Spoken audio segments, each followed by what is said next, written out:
इस सत्र के प्रारंभ में हम पूजनीय राम बालक दास महात्यागी महाराज जी का सम्मान करने वाले हैं। इस हेतु मैं हिंदू जनजागृति समिति के छत्तीसगढ़ के श्री मंगेश खंगन जी इनको व्यासपीठ पर आमंत्रित करता हूँ।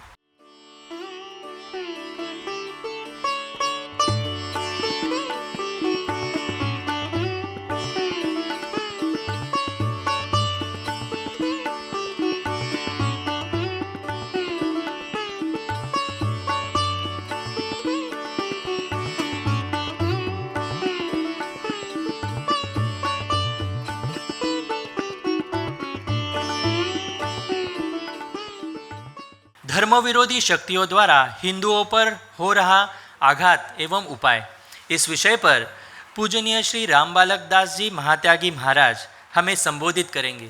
तत्पूर्व हम उनका परिचय समझ कर लेते हैं। पूज्य श्री राम बालक दास जी महात्यागी महाराज श्री जामड़ी पाटेश्वर धाम सेवा संस्था छत्तीसगढ़ के संचालक हैं। आप इस संस्थान के माध्यम से धर्मांतरण विरोध एवं घर वापसी, गौरक्षा, धर्म रक्षा हेतु संगठित प्रयास वहाँ पर करते हैं।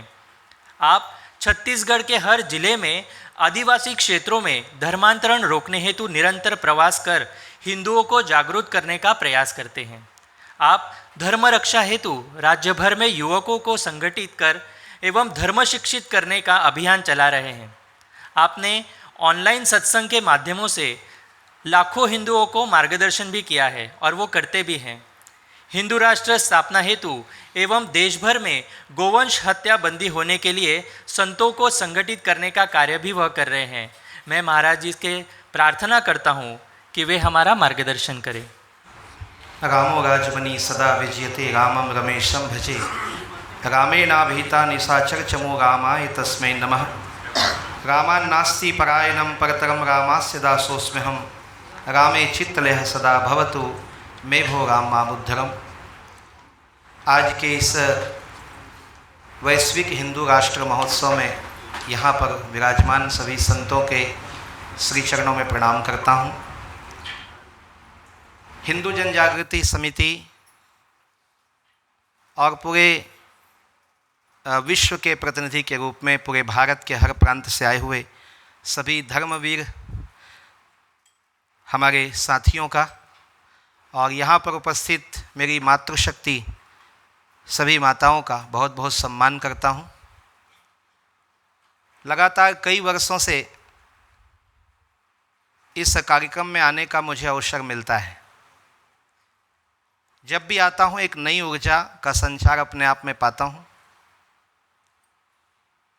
छत्तीसगढ़ के प्रवास के अंतर्गत हमारे पिंगले काका और हमारे सुनील घनवट जी, छत्तीसगढ़ में प्रतिनिधि हमारे जितने भी बंधु रहे हैं, आप सबके द्वारा सतत मेरे कार्यों को देख करके हमें आत्मबल दिया जाता है। संत जो होता है वो समाज का एक ऐसे आध्यात्मिक क्षेत्र का प्रतिनिधि होता है जो कभी निर्वाचित नहीं किया जाता, वो स्वयं परमात्मा के द्वारा निर्वाचित किया जाता है। और जो कभी भूतपूर्व नहीं होता, वो सदा अभूतपूर्व होता है। ऐसे संत प्रतिनिधि के रूप में छत्तीसगढ़ प्रदेश संत समिति के अध्यक्ष के नाते सबसे पहले मैं समस्त भारत और भारत के बाहर से आए हुए हिंदू वीरों का माँ कौशल्या की जन्मभूमि प्रांत छत्तीसगढ़ की ओर से बहुत बहुत साधुवाद देता हूँ। आप सबका स्वागत करता हूँ। आज जो विषय मेरे समक्ष है उस विषय पर प्रकाश डालने के पहले एक निवेदन करूँगा। 4 पक्ष होते हैं जिसे हम 4 स्तंभ भी कह सकते हैं, जो हमारे सनातन की धुरी को धारण करते हैं। अभी मैंने मातृशक्ति का संबोधन सुना। मातृशक्ति जिस तरह से अपने संतानों की रक्षा के लिए निडर होकर सामने आई हैं, वैसे ही पुरुष शक्ति को भी जनशक्ति का ऐसा सैलाब उठाना चाहिए। हम हिंदू राष्ट्र की स्थापना के बारे में कृत संकल्प हैं, लेकिन हिंदू राष्ट्र की स्थापना में जो दिक्कतें आ रही हैं या आगे आएंगी या पीछे भी आई हैं, उन पर नज़र डाला जाए तो तीनों ही स्थिति में हमें एक ऐसे आधार की आवश्यकता है जो 4 चीज़ों से पूर्त होगी, और मेरा वही विषय भी है। सबसे पहला है संत समाज, जिसके प्रतिनिधि के रूप में मैं यहाँ पे खड़ा हूँ। संत समाज की एक बड़ी भूमिका सतत रही है, युगों युगों से रही है, वैदिक पुराणिक काल से रही है। राम का राज्य हो या कृष्ण का काल हो, सभी समय पर संत समाज की भूमिका सुदृढ़ रही है, महत्वपूर्ण रही है। गो ब्राह्मण प्रतिपालक छत्रपति वीर शिवाजी महाराज के हिंदू पदपातशाही की स्थापना के अभियान में समर्थ गो रामदास जी का योगदान, चंद्रगुप्त जी के अभियान में चाणक्य जी की कौटिल्यता, और संपूर्ण भारत में आज हम जिनको महापुरुष कहते हैं, तथाकथित महापुरुषों को छोड़ दिया जाए तो वास्तव में जो हमारे ऋषि परंपरा रही है, उन्होंने ही भारत के आज़ादी का मार्ग भी समृद्ध किया है। इसलिए सबसे पहले संत समाज। आज विधर्मियों के द्वारा जो आघात किए जा रहे हैं, उसमें सबसे पहला कोई टारगेट है, सबसे पहला कोई शिकार है, तो वो संत समाज है। लेकिन बहुत दुख की बात है कि संत समाज को भी संत समाज से ही प्रताड़ित करने का भी कुचक्र चलाया जा रहा है। मैं 4 चीज़ों पे बात करूंगा। एक तो संत है, दूसरा समाज है, तीसरा शासन तंत्र है, और चौथा है हमारी जातीय व्यवस्था। ये 4 चीज़ों को आधार बना करके, लेकिन वर्तमान में हमको ये इन षड्यंत्रों से समझना होगा। अभी गजवाए हिंद के बारे में, अभी धर्मांतरण के बारे में, विभिन्न विषयों पर हमने अपने आप को सतर्क करने के बारे में सुना, और बहुत ही अच्छा आज की टेक्नोलॉजी और सोशल मीडिया के माध्यम से भी अपने आप को हम कैसे सुरक्षित रखें। लेकिन अंत में हमारी बहन ने एक बात कही कि आपके पास चाहे कोई भी ऐप हो, चाहे 100 नंबर हो, 108 नंबर हो, चाहे स्थानीय पुलिस प्रशासन का नंबर हो या वहाँ के जिलाधीश का नंबर हो, लेकिन हमारी बहन ने अंत में एक बात कह दिया कि जितने लोग हों उतनी लाठी जरूर रखना चाहिए, क्योंकि वो आखिरी का आत्मबल हमारे पास है। भगवान राम ने वैश्विक स्तर पर राम राज्य की स्थापना की, लेकिन रामो शस्त्र भृतामहम्, उन्होंने शस्त्रधारियों में सबसे पहला स्थान कभी वंचित होने नहीं दिया। उन्होंने शस्त्र को सदा अपने साथ रखा। भगवान कृष्ण ने रासलीला भी रचाई है, कौटिल्यता भी की है, शस्त्र नहीं उठाने का प्रण कर महाभारत के युद्ध का संचालन किया है। जैसा उन्होंने चाहा वैसा ही युद्ध उन्होंने करवाया, जिसको जिताना, जिसको हराना। लेकिन वो भी भगवान योगेश्वर परात्पर कृष्ण जो हैं वो शस्त्रधारी कहलाते हैं। आज के समय में हम कितनों भी संवेदनशील हो जाएं, संत हो जाएं, सन्यासी हो जाएं, चेहरे पर मुस्कान और सौम्यता धारण करें, लेकिन उसके बाद भी उग्रता नहीं, लेकिन अपनी जो क्रांति है, अपना जो शौर्य है, उसे हमें कभी नहीं भूलना है। इस बात के प्रति हमें कृत संकल्प होना पड़ेगा। संत समाज को सबसे पहला रावण ने भी, कंस ने भी और सभी अधर्मियों ने किया। आज के समय में संत समाज पे, हिंदुत्वनिष्ठ संतों पर, मैं आपको इसलिए कह रहा हूँ, आज संत के वेश में भी ऐसे बहुत लोग हैं जो सनातन हिंदू राष्ट्र के लिए बहुत खतरा बन चुके हैं। विषय इतना लंबा नहीं लेना है कि उनका नाम लें, उचित भी नहीं, मर्यादित भी नहीं, लेकिन ये आपके लिए समझदारी का है एक संकेत कि हमको समझना होगा कि हिंदुत्वनिष्ठ संतों की जो एकता है उसको खंडित करने के लिए कई प्रकार के कुत्सित प्रयास लगातार, किसी को जेल में डालना, किसी के ऊपर लांछन लगाना, किसी के मतावलंबियों पे हमला करना, किसी के आश्रमों पे कब्जा करना, लैंड जिहाद की स्थिति में आज भारत का यदि अनुपात देखेंगे तो लगभग 16% मठ मंदिर ही हैं। जो आश्रम हिंदुत्वनिष्ठ कार्य कर रहे हैं उन सब पे प्रहार किया जा रहा है। मैं निजी बात ना कहूँ तो आप सब बहुत सोशल मीडिया से जुड़े, आप जानते हैं कि छत्तीसगढ़ में पाटेश्वर धाम जो मेरे गुरुदेव की तपस्थली है, वहाँ पे भी विगत 4 वर्षों से बहुत ज़्यादा आक्रमण किया गया, लेकिन सनातन और सनातन के बीच में आने वाला व्यक्ति कभी बचता नहीं है। उसका परिणाम छत्तीसगढ़ में स्पष्ट दिखाई दे रहा है और पूरे देश में भी दिखाई दे रहा है। संत के बाद दूसरा होता है समाज। समाज को कैसे टारगेट किया जाए, कैसे समाज में विगलाव पैदा किया जाए, कैसे समाज को अलग अलग खंडों में बांटा जाए, इसके लिए जनजातीय व्यवस्थाओं की कमजोरी पर बहुत ध्यान दिया जा रहा है। षड्यंत्रकारी कई बैठक करते हैं, कई मीटिंग करते हैं। अब हम सब जानने लग गए हैं गजवाए हिंद नाम की कोई चीज़ नहीं है। हम जान रहे हैं कि लव जिहाद पे प्रहार करने वाले हमारे लोग तैयार हो गए। हम जान रहे हैं कि धर्मांतरण पे चोट पहुंचाने के लिए, पिछली बार मैं इसी सत्र में विषय रखा था कि हमने एक संस्कार वाहिनी का गठन किया और उस समय संस्कार वाहिनी 5000 की संख्या में छत्तीसगढ़ में थी और आज 20,000 से भी ऊपर संख्या संस्कार वाहिनी की छत्तीसगढ़ में है। मैं अभी 8 दिन पहले जसपुर जिला में था, छत्तीसगढ़ के मुख्यमंत्री के गृहग्राम में था, तो वहाँ पर एक बहुत अच्छा समाचार मुझे मिला कि जो ईसाई धर्मांतरणकारी पैसे का लालच देकर, विवाह का लालच देकर, नौकरी का झांसा देकर, स्वास्थ्य लाभ का लालच देकर के हमारे हिंदू भाई बहनों को बरगला करके ईसाई बना देते थे, उन गरीब आदिवासी वनवासियों को, उस क्षेत्र में मुझे बड़ी प्रसन्नता हुई कि वहाँ पर हमारे जो 2000 संस्कार वाहिनी की माताएं बहनें बंधु काम कर रहे हैं, उन्होंने पूरा का पूरा विषय पलट के रख दिया कि अब जिसको भी जो चाहिए वो संस्कार वाहिनी से मांगता है और सीधे संस्कार वाहिनी उनका सहायता करता है। धर्मांतरणकारियों को वहाँ घुसपैठ नहीं दी जा रही है। तो कहीं ना कहीं हमारा जो समाज है, समाज में जो जातीय व्यवस्था है, उसमें इनको पता चल गया कि यदि अब लव जिहाद के कारण और धर्मांतरण के कारण हम इनको खंडित नहीं कर सकते तो क्या करना चाहिए। तो ये बहुत बड़ी बात थी और सुरेश चौहान जी ने कुछ दिन पहले इसको इंटरनेशनल लेवल पे उठाया था कि जो जनजातीय व्यवस्था है उनमें विभेद पैदा करो। जैन को समझाओ कि तुम जैन हो, हिंदू नहीं। सिख को बोलो कि तुम सिख हो, तुम हिंदू नहीं।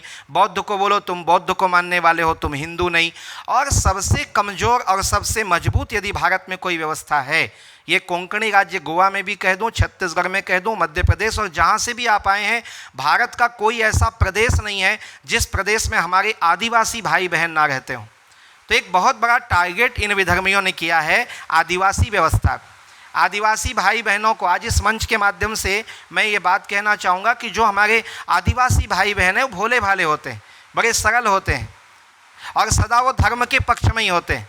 उनको बरगलाने का प्रयास सभी लोगों ने किया, यहाँ तक तथाकथित उन लोगों ने जो इस देश को धर्मनिरपेक्ष बनाना चाहते हैं और जो सेकुलरिज्म चला रहे हैं, जो वामपंथी विचारधारा के लोग हैं, जो लोग पाश्चात्य सभ्यता को लाना चाहते हैं, सब लोगों का टारगेट सदा से आदिवासी समाज रहा। लेकिन हमारा आदिवासी समाज एक ऐसे क्रांति दूत के रूप में उभरा, चाहे वो बिरसा मुंडा हो, चाहे जयनारायण प्रताप सिंह हो, चाहे अनेक अनेक वीरांगना अवंतीबाई दुर्गावती हो। इन लोगों ने अपने समाज को झकझोरा, जगाया, सावधान रखा और भटकने नहीं दिया। लेकिन आज के समय में चूंकि ऐसे महापुरुष नहीं हैं, आज के समय में राजनीति प्रबल है, वोट बैंक की राजनीति के कारण इनका दोहन शोषण किया जा रहा है। ऐसे समय में उन आदिवासी भाई बंधुओं को, आप जहाँ से भी हैं, जिस प्रदेश से हैं, मेरी बात को सावधानी से आप श्रवण करें और इस दिशा में सोचना है। इसको हम हल्के में नहीं ले सकते, इसको हम सरलता से नहीं लेंगे। ये ना सोचिए ये कहाँ जाएंगे, अपने लोग हैं, ऐसा बिल्कुल नहीं है। हमारे ही लोगों को हमारे विरुद्ध हथियार बनाकर उपयोग किया जा रहा है। इसलिए जितना खतरनाक ईसाई धर्मांतरण है, जितना खतरनाक लव जिहाद है, उतना ही खतरनाक आज के समय में हमारे हिंदू भाई बहनों को, विशेषकर आदिवासी समूह के भाई बहनों को जो बरगलाया जा रहा है। भारत के यशस्वी राष्ट्रपति महामहिम द्रौपदी मुर्मू जी का 10-15 दिन पहले का एक जो हम बयान देखेंगे, उन्होंने स्पष्ट उल्लेख किया है कि संपूर्ण भारत में जो आदिवासी समाज है वो सनातनी थे, सनातनी है और सनातनी रहेंगे, उनको कोई तोड़ नहीं सकता। लेकिन उसके बाद भी अंदर अंदर तक गाँव में, जंगलों में और छोटे छोटे कस्बों में जाकर इनके कुछ तथाकथित दलाल लोग हैं जो पैसा लेकर मिशनरियों के लिए काम कर रहे हैं, वो इनको बरगलाते हैं कि तुम हिंदू कहाँ से हो गए, तुम तो रावण के वंशज हो, दानव जंगल में रहते थे, तुम भी जंगल में रहते हो, जल जंगल जमीन तुम्हारा है, इसलिए तुम्हारे जमीन पर कोई आश्रम, कोई मंदिर, कोई उपासना मंडप नहीं बनना चाहिए। अच्छा, एक विपरीत स्थिति है, यदि वहीं पर कहा जाए कि कोई ईसाई का चर्च, गिरजाघर, प्रार्थना घर बना हुआ है तो उसके लिए कहते हैं नहीं, ये तो सेवा करने वाले लोग हैं, ये तो तुम्हारी गरीबी दूर करने वाले लोग हैं। ऐसे उनको भ्रमित किया जाता है और सीधे सीधे संतों के प्रति उकसाया जाता है। उसी का परिणाम है कि 3 साल पहले मेरे भी आश्रम में लगभग 65 जीवों की निर्मम हत्या उन आदिवासियों के हाथों से करवाई गई। हालांकि वो अब पश्चाताप भी कर रहे हैं और वो रास्ते में भी आ गए हैं, लेकिन उनको भरमाया जाता है और वो इनके बहकावे में आके कार्य करते हैं। तो इसलिए जनजाति व्यवस्था को बरगला करके हिंदुत्वनिष्ठ लोगों पर आक्रमण करने की साजिश बहुत तेज़ी से चल रही है। और हम आपको बता दें कि भारत के अंदर हिंदू राष्ट्र की स्थापना के लिए जिन लोगों का शासन तंत्र में अधिकार होना चाहिए, उनको रोकने के लिए भी इनका खूब उपयोग इस बार किया गया। कई प्रदेशों में यदि कुछ हिंदुत्वनिष्ठ लोग राजनीति में पीछे हुए हैं तो उसके पीछे एक वोट बैंक की राजनीति पहले ईसाइयों की थी, मुसलमानों की थी, अब ईसा मूसा के बाद में आदिवासी समुदाय को भी इन्होंने टारगेट किया है। इसलिए हमारी आवश्यकता है कि उनसे सतत संपर्क बना के रखें, उनके बीच काम करें। और सबसे बड़ी चुनौती जो चौथी बात मैं कह रहा हूँ वो है यंग जनरेशन, हमारी जो नई पीढ़ी है। देखिए, जो 5वीं 6वीं और 9वीं से लेकर 12वीं तक का नौजवान है, वो एक मानसिकता होती है, वो एक समय होता है, दौर होता है। यहाँ पे बैठे हम सब लोग उससे गुजरे हुए हैं, मैं भी गुजरा हूँ। उस समय में नास्तिकता हमारे ऊपर हावी होना चाहती है, और इसीलिए साधना के खंड में हमारे ऋषि मुनियों ने कहा कि किशोर वय ही महत्वपूर्ण होता है। किशोर वय में ही क्यों गुरुकुल भेजा जाता है, किशोर वय में ही क्यों साधना करवाई जाती है, किशोर वय में ही मंत्र दीक्षा की क्यों आवश्यकता है? क्योंकि यही वो अवस्था होती है जिस समय व्यक्ति का व्यक्तित्व निर्धारित किया जाता है कि ये कौन दिशा में जाएगा, व्यापार की ओर जाएगा, राजनीति की ओर जाएगा, अध्यात्म की ओर जाएगा, या परिवार की ओर जाएगा, भोग की ओर जाएगा, कि योग की ओर जाएगा। तो उस यंग जनरेशन को भी एक बहुत बड़े षड्यंत्र के तहत, चाहे प्रचार साधन हो, बाजार की खान पान व्यवस्था हो, चाहे हमारे घर के बाहर निकलते ही बच्चों के वैचारिक दुष्प्रभाव, और इन सब से बचने का भी मैं अभी रास्ता बताऊंगा। 4 ये आक्रमण हैं। सबसे पहला हो गया, हमको संत समाज के ऊपर आक्रमण किया जा रहा है बहुत ही सुनियोजित तरीके से, क्योंकि संत सदा से इस समाज की धूरी रहे हैं। उनके बिना हिंदू राज्य या हिंदू राष्ट्र की कल्पना आप कर ही नहीं सकते, इसलिए संतों को सदा से टारगेट किया गया, आज भी किया जा रहा है। और दूसरी तरफ यंग जनरेशन को, तीसरी तरफ जनजातीय व्यवस्था को, और एक व्यवस्था है वो है शासन तंत्र। इसके बिना तो बात पूरी होगी ही नहीं, क्योंकि शासन तंत्र को बहुत बड़ा साधन बनाया जाता है। आपको पता होगा, हमारे हिंदू जनजागृति समिति को भी अच्छे से पता है कि पूरे भारतवर्ष में 4 कुंभ होते हैं। प्रयागराज में होते हैं, हरिद्वार में होते हैं, नासिक में होते हैं और उज्जैन में होते हैं। 4 कुंभ के बाद कुंभ की परिकल्पना एक हिंदुत्वनिष्ठ शासन और संत के सहयोग से छत्तीसगढ़ में हमने प्रारंभ किया, जिसका नाम रखा गया राजिम कुंभ। आप सबने बहुत देखा होगा, सुना होगा, कई लोग गए भी होंगे। राजिम कुंभ की भव्यता और राजिम कुंभ में संतों की एकता इतनी ज़्यादा होने लगी, और उसका जो प्रभाव है वो छत्तीसगढ़ के उन लोगों पे पड़ने लगा जो लोग हिंदुत्वनिष्ठ नहीं थे। उन सब एक मंच में आने लगे और समरसता का सूत्र गूंजने लगा। तो उससे परेशान होकर के जब वहाँ पे सत्ता परिवर्तन हुआ तो शासन ने एक झटके में राजिम कुंभ को बंद कर दिया। आप बताइए, आस्था के केंद्र को, आज हम राम जी के मंदिर को बड़े सम्मान से दर्शन कर रहे हैं। 22 जनवरी को रामलला की स्थापना हो गई, लेकिन कहीं ना कहीं कोर्ट का या आपसी झगड़े का नहीं, वो राजनीतिक रंजिश का ही शिकार हुआ था। इसलिए शासन तंत्र इसमें बहुत महत्वपूर्ण है। आज हम शासन तंत्र के बारे में बात करें तो लोग कहते हैं आप राजनीतिक बात कर रहे हैं। हम राजनीतिक बात नहीं कर रहे हैं, हम राजनीति को बदलने का काम कर रहे हैं। बात तो तुम करते हो, हम पलटने की तैयारी कर रहे हैं। इसलिए बात करने की बात नहीं है, ये अब सत्य हो चुका है। ऐसे लाखों प्रमाण है, प्रमाण गिनाऊं तो पूरा समय बीत जाए कि शासन बदलने से क्या क्या होता है। मेरे पहले भी वक्ताओं ने बताया कि झारखंड में जिस तरह से कानून बदल जा रहे हैं, कहीं पर बनाए हुए व्यवस्था को बदला जा रहा है, कहीं पर बनाए हुए प्रतिनिधि को बदल दिया जाता है। और तो और, जब मेरे आश्रम में घटना हुई तो एक दिन के अंदर गूगल से नाम हटाकर उनका नाम डाला गया, वो थाना परिक्षेत्र हटाकर सब कुछ, यानी ये जो भी करना चाहे कर सकते हैं। कौन करता है? शासन तंत्र। शासन तंत्र बना भी रहा है, बिगाड़ भी रहा है। तो ऐसे समय में बनाने वालों को सामने लाना हमारी भूमिका है, हमारी जिम्मेदारी है, और बिगाड़ने वालों को जड़ से ख़त्म करना भी हमारी जिम्मेदारी है। इस बात को ध्यान में रखेंगे। अभी हमने कहा प्रहार के बारे में, अब बहुत संक्षिप्त समय में मैं प्रतिकार की बात भी कर दूं। ये तो हमारे ऊपर होने वाले प्रहार हैं, लेकिन प्रतिकार कैसे किया जाए? सबसे पहले हमने बात की थी कि सनातन में एक्टिविटी, एकता और सदा कार्यशीलता, कार्य कभी बंद ना हो। राम काज कीन्हे बिना मोहि कहाँ विश्राम। हम यहाँ आते हैं, सत्र में व्यस्त हो जाते हैं, सुबह से रात तक व्यस्त हो जाते हैं, मिलते जुलते हैं, केवल भोजन अल्प आहार का ही अवकाश मिलता है। लेकिन क्या हम निजी जीवन में, व्यक्तिगत जीवन में, जहाँ हम रहते हैं उस घर में, उस समाज में, उस परिवेश में इतने ही व्यस्त हैं? जब तक हिंदू राष्ट्र की परिकल्पना साकार नहीं हो जाती तब तक हमें, जितना हम यहाँ व्यस्त हैं, उतना ही अपने विचारों को, कार्य को, सबको व्यस्त रखने की आवश्यकता है। इसलिए सबसे पहली बात यदि समाज की जिम्मेदारी इनको रोकने की है, इसका प्रतिकार करने की है, तो सामाजिक प्रतिनिधियों से मेरा निवेदन रहेगा, और मैं यही निवेदन सबसे करता भी हूँ, कार्य में लगाता भी हूँ, कि आप एक्टिव रहो, आप कार्य करो, आपके कार्य बंद ना हो। हम 365 दिन में 365 महोत्सव मना सकते हैं। ये ऑप्शन हमारे पास है, ये व्यवस्था हमारे पास है, हिंदुओं के पास है, और किसी के पास नहीं है। पहले तो 3 त्यौहार होते थे इस्लाम में, लेकिन आज 30 त्यौहार उन्होंने ज़बरदस्ती बना लिए। जहाँ जहाँ हिंदू पर्व आएगा उसके अगल बगल ज़बरदस्ती के पर्व बनाने शुरू हो गए, और वहाँ पे शरीयत घुसाया गया, ये घुसाया गया, कानून बनाया गया। लेकिन हमारे पास तो आदि परंपरा से, ये वास्तव में देखा जाए, हमारे एक बहुत अच्छे ब्रह्मविद हैं काशी से, हंस जी, उन्होंने एक विश्लेषण प्रस्तुत किया, वेद पुराण शास्त्रों से पर्व निकाला। तो उनका कहना है कि हिंदू धर्म में 365 दिन में लगभग 3000, 6000, 50 दिन भी हम यदि पर्व मनाएं, 3650 दिन भी तो कम पड़ेंगे।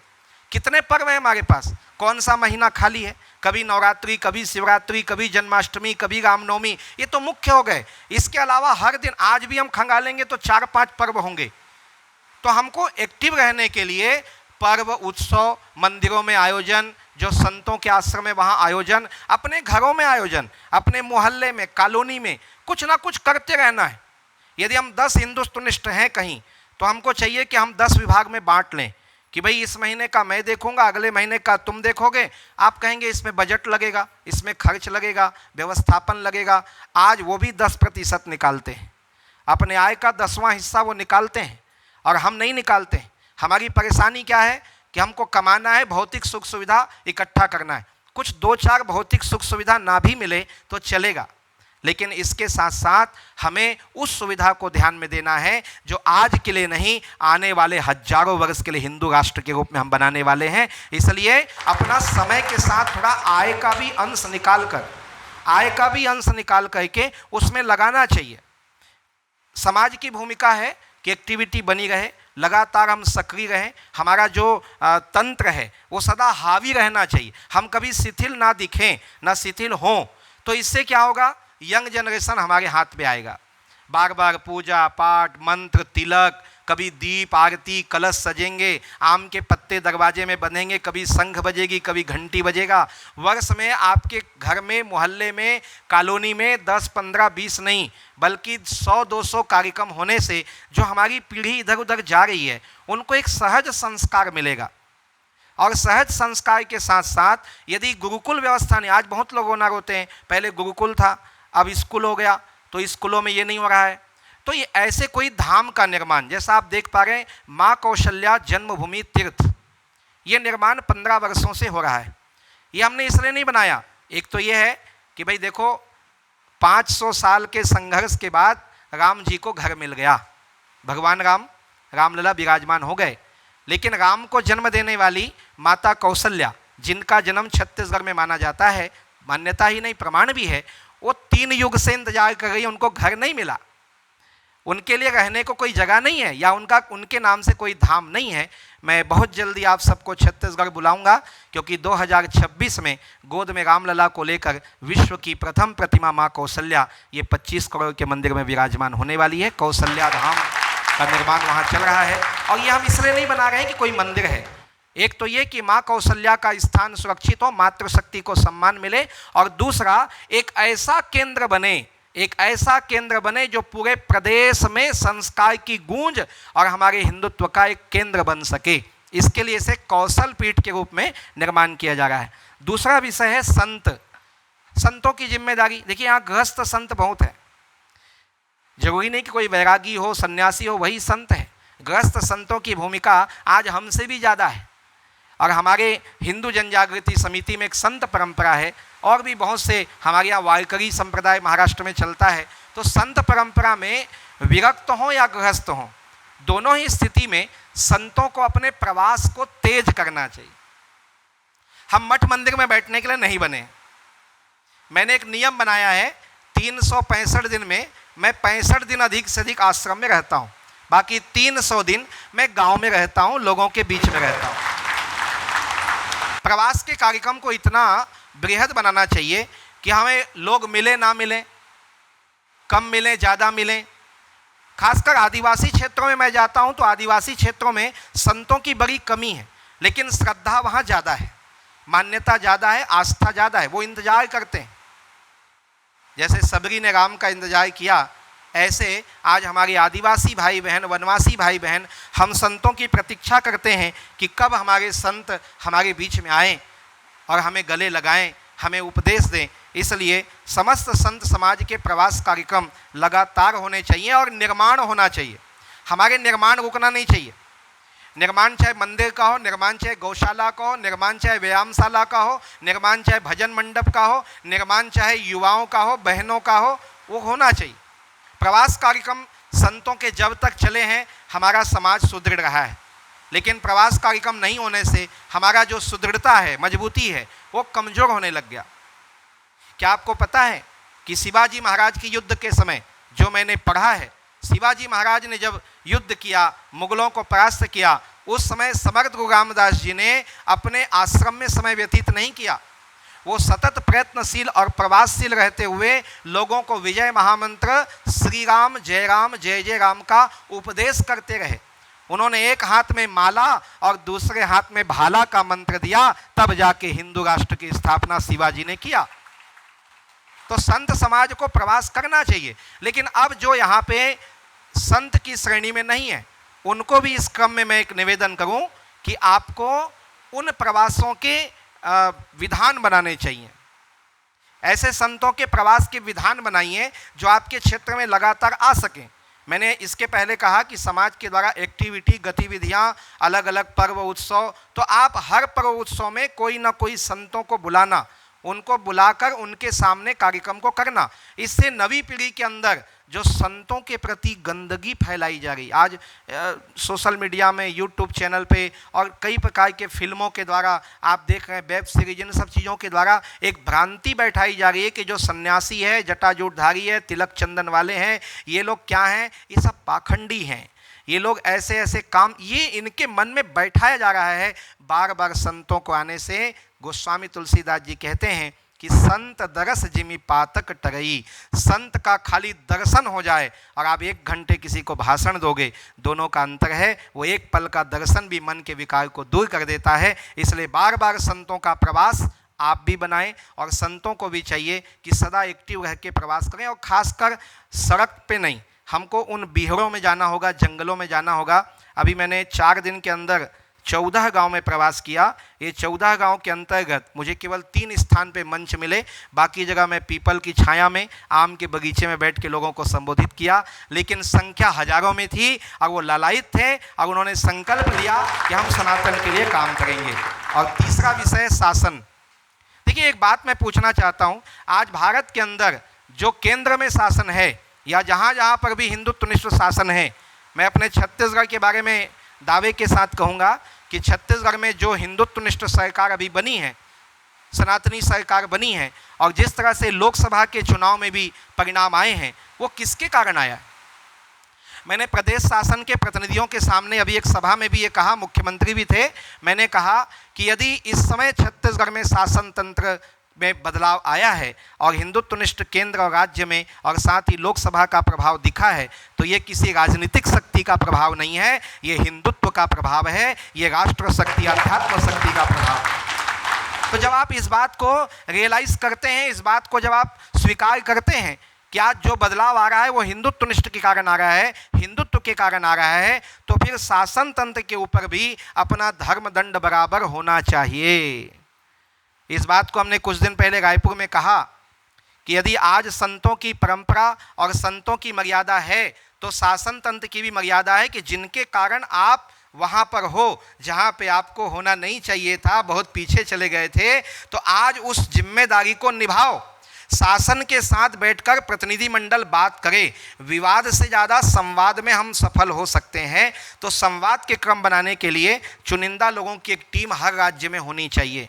जैसे हमारा नेटवर्क होना चाहिए ना, वैसे एक प्रतिनिधिमंडल होना चाहिए जो लगातार शासन के संपर्क में रहे और शासन के साथ मिलकर धर्मांतरण के लिए, गौ तस्करी के लिए, या फिर अन्य हिंदुत्व निष्ठ लोगों पे जो हमले हो रहे हैं, या फिर हमारे जो हिंदू चिन्हों को अपमान किया जा रहा है, उन पर रोक लगाने के लिए हमको मिलकर काम करना चाहिए। इसमें प्रहार रोकने के लिए यदि हमारी एक्टिविटी जरूरी है, संतों का प्रवास जरूरी है, समाज का पर्व उत्सव इत्यादि हमारे संस्कार जरूरी हैं, तो शासन को उस मामले में दबा के रखना भी जरूरी है। हमको दबा के रखना पड़ेगा। शासन तंत्र को उच्छिन्न मत छोड़िए, उनको ये मत सोचने दीजिए कि उनका एकाधिकार शासन पर है, क्योंकि सबसे मजबूत तंत्र यदि कोई है तो वो हिंदुत्व और अध्यात्म है, जिसके बल पे आप आए हैं। तो केंद्र से लेकर राज्यों तक इस व्यवस्था को बनाने के लिए, खासकर मैं अपने राज्य की बात कर रहा हूं, तो हम इसके लिए काम कर रहे हैं और बहुत जल्दी आपको परिणाम भी मिलेगा। और ये मैं वचन देता हूं कि हिंदुत्वनिष्ठ लोगों को और सनातननिष्ठ लोगों को और हिंदू राष्ट्र के प्रति कार्य करने वालों को यदि एक नाम मिलेगा तो शिखर पे छत्तीसगढ़ प्रदेश का नाम मिलेगा। इतना अच्छा काम 2-4 महीने में हम लोग करने वाले हैं। एक और बात कहते हो, अपनी बात को मैं यहाँ पर विराम दूंगा। हमें साधना के क्रम को बढ़ाना चाहिए। साधना का क्रम हमारा नीचे जाने से, हमारे परात्पर ब्रह्म पूज्य गुरु जी भी कहते हैं, मैंने पिछले साल भी जब मुलाकात की तो उन्होंने मुझे ये विशेष कहा कि आप क्रांतिकारी संत हैं, आप तलवार बांटते हैं, आप लाठी बांटते हैं। मैंने सबसे ज़्यादा बहनों को तलवार बांटा है। मैं मातृशक्ति को लाठी चालन शस्त्र सिखाता हूँ और इसके लिए कई बार मुझे विवाद में लिया जाता है। अभी 1 साल से लॉ एंड ऑर्डर बैठा दिया गया आश्रम में, निकलने नहीं दिया गया, लेकिन उस स्थिति में भी अब हमने हाथ पैर इतने पसार दिए हैं, वो 20,000 मेरे संस्कार वाहिनी के लोग वो चुप नहीं बैठते हैं। इसमें तो गुरुजी ने कहा, गुरुदेव ने मुझे पिछले वर्ष कहा और कि आप क्रांति की बात करते हैं, आप शस्त्र वितरण करते हैं, शस्त्र विद्या सिखाते हैं, लेकिन एक काम और करना है। यदि हम केवल भाला लेके चलेंगे तो भला नहीं होगा, हमें माला भी लेके चलना है। साधन, भजन, अपनी औरा, अपनी आध्यात्मिक शक्ति, और ये कैसे बढ़नी है तो 3 चीज़ पे बढ़ानी है। ये व्यक्तिगत, मेरा, आपका, सबका कार्य है। सबसे पहला हमारे भाषा पे नियंत्रण। हम जहाँ भी रहें, यहाँ नहीं कहीं भी रहें, हम आज यहाँ पे फ़ोन पे बात करते हैं तो जय श्री राम से शुरू करते हैं, नमस्कार कह के बात शुरू करते हैं, जय हिंद कहते हैं। इसी तरह हम कहीं भी रहें, हमारा रूप नहीं बदलना चाहिए। हम कहीं भी रहें, हमारा संबोधन एक दूसरे के प्रति यही होना चाहिए। सबसे पहला व्यक्ति का प्रथम कोई प्रभाव पड़ता है तो वो संबोधन से पड़ता है। आपकी जिजीविषा, आपकी व्यक्तित्व, आपका जो शैली है, वो व्यक्ति आपके भाषा से समझ जाता है। तो इसलिए आप कभी भी हो, अभी हम यहाँ से निकलेंगे और हेलो हाय शुरू कर देते हैं, ये गलत है। स्वयं से, सभी हिंदुत्वनिष्ठों से निवेदन है, और यदि आप मानते हैं तो 10 को और कहिए इस बात को। और ये एक ऐसी कड़ी बनाइए, एक ऐसा चैन बनाइए कि हमारी भाषा बिल्कुल संयमित हो, आध्यात्मिक हो, ब्रह्मनिष्ठ हो और हमारे राष्ट्रीय और धार्मिक शब्दों से सुसज्जित हो। भाषा ही पहचान है। दूसरा, वेशभूषा। वेशभूषा पे हम लोग बहुत चर्चा करते हैं, तो वेशभूषा हमारा अधिक से अधिक भगवा हो, अधिक से अधिक हमारा हिंदुत्वनिष्ठ हो। और जैसा हम यहाँ सब बैठे हैं तिलक लगाकर, हम कहीं भी रहें, अपने ऑफिस में, दफ्तर में, राजनीतिक कार्यालय, कहीं भी हों, तिलक हमारा स्वरूप है। हमारा तिलक हमसे छूटना नहीं चाहिए और तिलक से हमारा सम्मान बढ़ता है, घटता नहीं है। इसलिए अपना तिलक, अपने सिर की शिखा, अपने वस्त्र विन्यास, जहाँ तक हो सके भारतीय वेशभूषा का ही हर जगह प्रयोग करें। यहाँ तक शादियों में, पार्टियों में भी जाते हैं तो उस दिन आदमी मॉडल बन जाता है। वो कहता है जैसा रूप है वैसे बन के जाऊँगा, लेकिन आपको पता है आपकी हालत कैसी होती है कि एक नया कलेक्टर कहीं पे आया, उसने सुना कि इधर जंगलों में कुछ लोग रहते हैं जो कपड़े नहीं पहनते।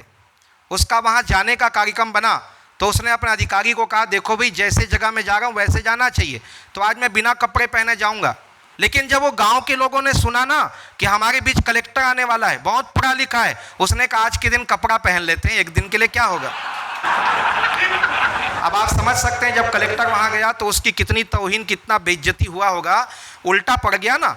ऐसे हम सोचते हैं शादी में जा रहे हैं तो हम भी मॉडर्न पहन लें, हम भी अंग उघाड़ू कपड़े अपने बच्चों को पहना लें, हम भी ऐसे ऐसे कर लें, फटे चिथड़े पहन लें। ये गलत बात है। आप जैसे हैं, जहां रहेंगे सम्मान पाएंगे, इसलिए अपने वेशभूषा पर सदा अडिग रहिए। और अंतिम बता देता हूं, भोजन जो सबसे महत्वपूर्ण है। जैसा अन्न वैसा मन। हम कहीं भी जाते हैं, अपने अन्न की व्यवस्था, भोजन व्यवस्था, परिवार हो, घर हो, समाज हो, पार्टी हो, कोई भी कार्यक्रम हो, वैवाहिक आयोजन हो, आप उसको ढालिए। ऐसा करने से मेरा व्यक्तिगत सहयोग इन आक्रमणकारियों के लिए होगा। आक्रमणकारी यही कमज़ोर चीज़ों पर धावा बोलते हैं, यही सब चीज़ों पे हम पे वो हमला करते हैं। हिंदुत्वनिष्ठों पर आक्रमण रुक सकता है यदि हिंदुत्वनिष्ठों पे होने वाले आक्रमण के लिए ये 4 चरण कवच बन के खड़े हो जाएं। उसके लिए हमको सतत प्रयत्नशील रहना है।